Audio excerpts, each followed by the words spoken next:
This is the book of Ezekiel, and somewhere around 90 seconds. Ezekiel was a prophet that was given a lot of very dramatic and interpretive dreams and visions and prophecies. A lot of people thought that he was crazy and that his dreams were crazy.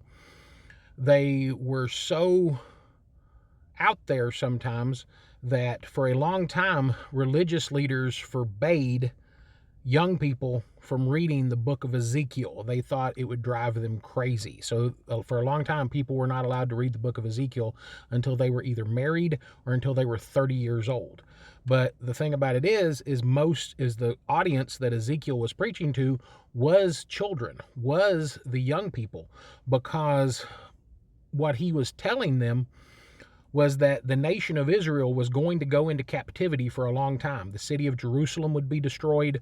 The temple would be destroyed. It would be the worst thing to ever happen to the nation of Israel to date.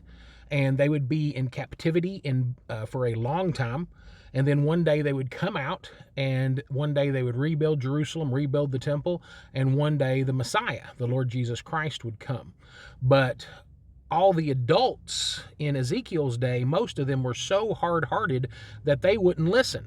So Ezekiel's main audience were the young, because their hearts weren't hard yet, and because they would be the ones to actually survive long enough, and their children and grandchildren, to come out of captivity.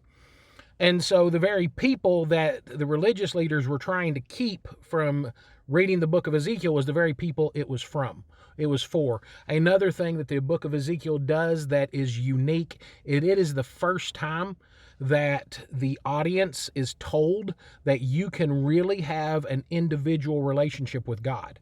That just because the nation of Israel is being judged doesn't mean that you have to be judged with them.